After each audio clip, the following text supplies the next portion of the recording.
Hi there and welcome to another edition of What's the Word in association with Ladbrokes. Slim down panel this week, just the three of us, joined by David Jennings and Johnny Ward. So looking forward to it. We've got the weather as well for a classic weekend ahead of us. Would you had a good week, Johnny? Anything remarkable? No, I was up at Damien English's yard. No, I wasn't actually at the yard. I was at where his horses gallop on the beach though, isn't it? Wednesday morning, Mornington Beach. And there was a girl with us and I was trying to explain what part of Ireland we were in. It was probably like, I'm not sure if I'm in Dublin, Meath or Louth at the moment, but I'm very close to the other two that I'm not in, and absolutely stunning. And just his horses are so happy. Like, I think they were just, so they would basically chill out on the beach every day. Chill out, they gallop on the beach, and there's a sign up, horses can gallop on the beach at certain times in the day. I think before 11 o'clock or something like that. So then they go into the water, which I'd say is great for their joints and their muscles, and then they just have a big roll in the sand, and it was a lovely morning. And, works for Geological? Yeah, he was there. He was absolutely reveling in it. The 800 guineas horse that has won over 100 grand. Nice. Do you have any interest in any down there? Yeah, I'm involved in a horse down there. More on that later, I suppose. Oh, okay. But he was there. More to follow. Yeah, okay. Cheap horse. Little teaser. Might have a bit of fun, but underrated trainer, and it's great to see young trainers doing well. Yeah, he's class. Any outdoor fun activities for you over the course of the weekend? Can you tell that story about the counties again? The counties. It's true. Yeah, I know, but I thought... It's right, it's a slither of Meath's coastline, isn't it? I thought there was a punchline coming, but it just never arrived. No. I had a particularly boring week this week, but more boring than the previous couple of weeks. But I did play golf on Monday and played quite well in Ratsala. My golf skills are improving gradually. Oh, okay. Yeah. Marriage is imminent though, so, you know. Yeah. You could be coming to peak golf right here, right now. Thankfully, this bloody referendum is going to take place and we won't have to deal with all that. Horrible posters. Horrible, like, it's just never ending. The last week's been particularly bad. So, you know, that'll be all beyond us tomorrow. Well, my moment of the week is actually by a broadcaster called Hayley Moore. Did you see her? Oh. She went viral. What a moment. She is Talk a about legend. bravery. She's a legend. Well, I tell you what, next time that happens and I'm on MC duty, I'll be tying my shoelaces or something. Would you put yourself in front of a horse like that, Jenna? No, I was actually, you might notice, but I covered the Melbourne Cup for the Racing Post. So I was in Australia last week, and Hayley Moore works for Racing.com out in Australia for the couple of weeks I was there. So we socialised a lot together. She is hilarious. She's one of the funniest people you can meet, completely down to earth. We did a just like Ryan, isn't she? We did a wine tasting tour together. Yeah. Yeah. I think they're a great family, and obviously, but she's a champ, like. Oh, she's witty and funny. Yeah, she's a very good presenter as well, I think. Yeah, I think she's absolutely top class. I think she'll because after she did that, she just stopped, picked up the microphone, and conducted the interview. And you couldn't but look at her dress to see how stained it was. Like, I was thinking of a Daz commercial there straight away. Like, could we get Hayley Moore's whites white again? Probably not. Probably not. Anyway, we got after that classic line, we have a classic weekend at the Curragh Tattersalls Irish Guineas weekend. We'll start with the big one, 2,000 guineas. Ellercam tops the market here. Wonderfully bred, out of by and out of a Guineas winner. Is he? Possibly once further. Possibly once further. Yeah. I love Richard Hill's comments during the week. It's just like, expect him to win. You know, it's great to say that. Yeah, love like that. Just a lot of confidence. I'm not sure if he's anything like his mother in the sense, but I think his action might be slightly like her. She really distinct action, and she kind of had to have fast ground, but she probably would be more at home at the Curragh. He didn't really seem to handle the dip particularly well. No, he did his best work in the last couple of furlongs. Yeah, and he was keen. And Mark Johnson's horses are an unbelievable form. It's a yard I can never get my head around. I find them impossible to predict, but at the moment they seem to be less impossible. They're in great form. You know, I was at Aidan's last Monday. He spoke about Gustav Klimt. A very rare thing for Aidan to say. He said, I expected better of him, to be honest. I thought he'd run better. And I didn't think he'd any real excuses. I think he might come on for the run. Wouldn't be surprised if he went off favourite, to be honest. But I'm with Ellercam. Maybe slight jury out in US Navy flag as to whether he's trained on. Yeah, and Ellercam, there did seem to be a hint at Newmarket that there was a slight worry about whether he should have run before the Guineas get a prep, because he is quite a big horse. Yeah, and if that is the case, he'll come on a lot. He was very fresh as well, the way he raced. And he's lightly raced. Very lightly raced. I think Frank will be a sensational stallion, probably more with Derby horses and Guineas horses, but this lad can provide him with the first Irish Guineas anyway. Your thoughts? Yeah, Jenna? couldn't agree more with Johnny. A couple of things to note on what Johnny said. Ellercam didn't break particularly well, and then it was almost to get into a position, probably had to be rushed up a little bit, and then the knock-on effect of that was he was quite keen, and just in the last kind of couple of furlongs, just took time to just get himself together and get kept into on then. Yeah, kept on nicely. And as you said, Richard Hills, I love stuff like that, where he just completely honest, look, it's the best horse in the race, I think he'll win. I agree. On Gustav Klimt, I was very, very keen on Gustav Klimt in the Guineas at Newmarket. And it was one of them rare occasions where you're watching a race and you're absolutely thrilled the whole way through. Shamey had them in the perfect position, just off the pace, sitting in 4th or 5th. And then you're just expecting, come on now, Shamey, let's get going. And it just never arrives. He hasn't really grown. Top 4 and I thought it was a gift, the price he got. He hasn't really grown either. He strikes me as a colt that mightn't just progress as much as planned. And the vibes from the stable and from jockey bookings are that US Navy flag is going to fly the Ballydoyle flag in this. But I think that Elarcam has got the most improvement. I think he could win quite convincingly. The one thing about that as well, about what you're saying, when you miss the break and then you're rushing up a horse who's making his seasonal debut in a classic, blow their head off. It must be the biggest between a rock and a hard place for a jockey. It's like, I don't want to rouse him along here, but I kind of need a position. And then all of a sudden you're taking a pull and you're like, this is, It's incredibly inefficient. It is. So it's just so important to get into a rhythm early on, I think, in a race like this, particularly with an inexperienced horse like. Yeah, let's move on to the Greenland Stakes at 3:35. An intriguing runner here for Aidan O'Brien, the shape of Merchant Navy. And, well, we'll have to start with you here, Jenno. Yeah, I seen this horse running in Australia, in Flemington.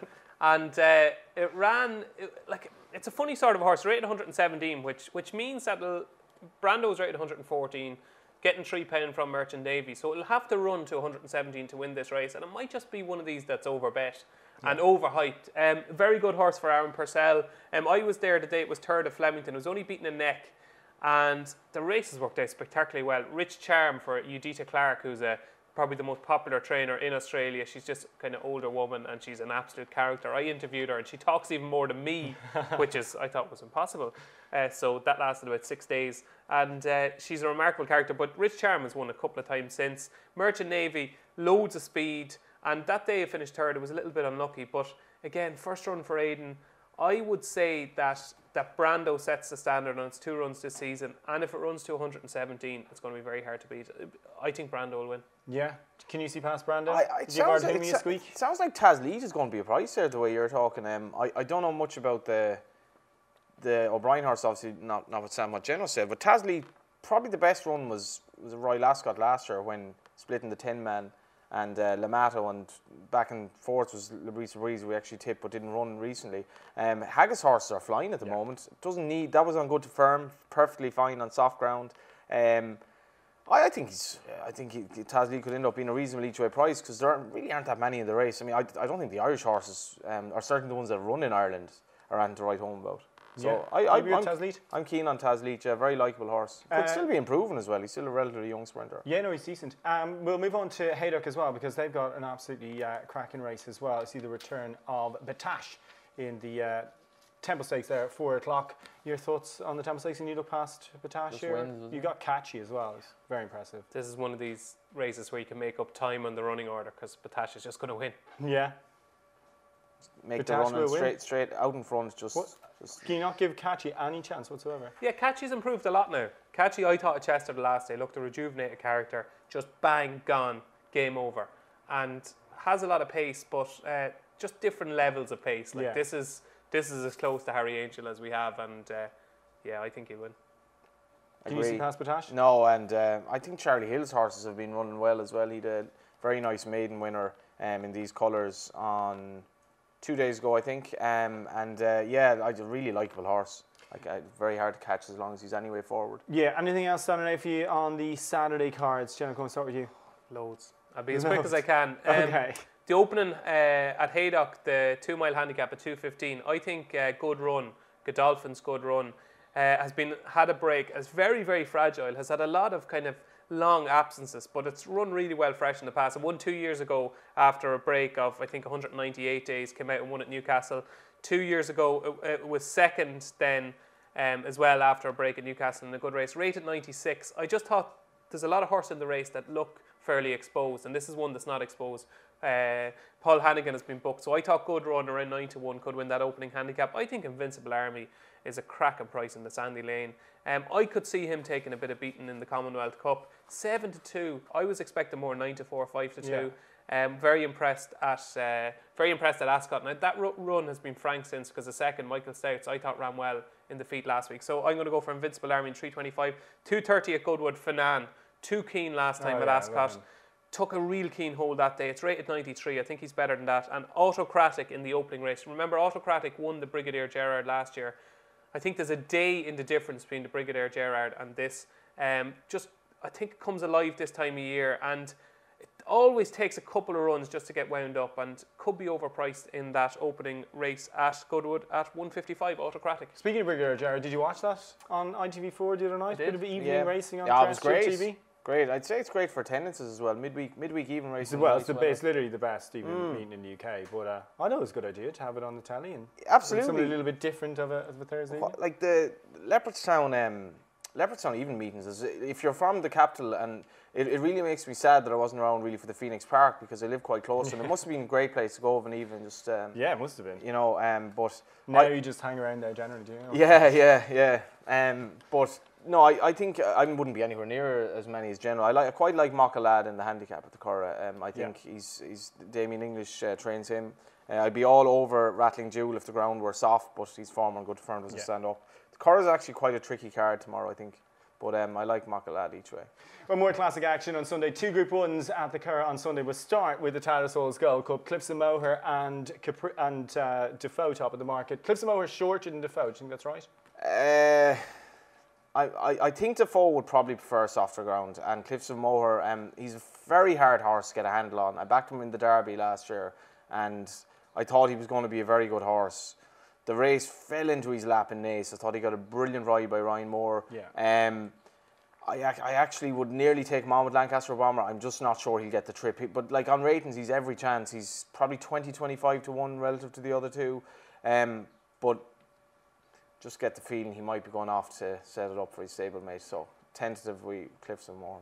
Okie dokie. Would you be with or against Cliffs of Moher? Is he a horse you like? No, don't like the horse. Really like Defoe. I'd be a big Defoe fan here. With Cliffs of Moher, at Naas last time, it was almost like a football manager. And you know the way you say, right, you mark their best player, and if you mark their best player and we get the ball down the other wing, we can make hay down the other wing. That's what it was like at Naas. It was like Yucatan took on Success Days. Made it a scorching clip, which meant that it played into the hands of those that were held up, and Ryan was as good a ride as you'd see. But I just don't know if things are going to be. I think Defoe is so adaptable. Like he stays, he travels, and even when everything went against him last time at Newmarket, and everything did go against him, he still had enough in the tank to stretch right away in the closing stages, and he traded at quite a big price in running that day. And you'd have to think a strong pace wouldn't affect him either. No, absolutely not. I think he's more versatile than Cliffs of Moher. I'm just not convinced by Cliffs of Moher. He can produce these really good efforts every so often, but I think he's vulnerable. I think Defoe, if you take out Defoe St. Ledger run, he's like his graph is going like that. What's wrong with this Ledger run is bad, but it's a phenomenal race. The race has worked out incredibly well. You look at Coronet and all those. It's just a brilliant race. I can't get over again 5 runners like this race year after year after year. Maybe last year I think there's 7 or 8 runners. Small field. I cannot get my head around. Look at Michael Stout's horse last weekend. They ran a nothing race, and you're just thinking he could come here and easily like it's 70 grand odd for third or something. Even Poet's Word that won during the week. Absolutely, and. He'd nearly win this. Like he actually nearly would. I know it wasn't a great race that he won, but no, you think it's an opportunity for British trainers to really hit Aidan at a time when his horses are not flying like just quite. And it's a race that's probably still slightly in danger of losing its Group 1 status. Because, no doubt. Yeah. Well, they needed a magician in it a couple of years ago, wasn't it, to make sure that didn't happen. But like I don't get my head around it. Like if you're looking, you could pinch Group 1 black type here on a horse that is no way in. It's 177,000 euros to the winner. And are we on the supplement? No. Just ring Damien there, will you? Yeah. No. Right, let's move on to the to 1,000 guineas. Tattersalls 1,000 guineas upcoming at 4:10. This is wide enough open race.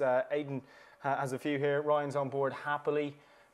You know, you've always been a Clemmy fan, but first time out, it's a big ask. Just too negative on her, really. You know, it's just everything he's saying is suggesting that she'll need the run, and you know, I thought she was a good thing for the guineas. I really did, and obviously that hasn't happened. I'm not blown away by Happily at all. I have to say, I think her form is probably the best, but you know, she's bred to really love the ground at the Curragh. But I think she's won one of her last 5 races. You know, she was a very good juvenile, but not extraordinarily good. Yeah.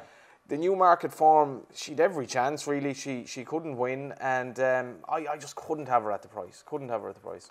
Who would you have? Alpha Centauri. Yeah.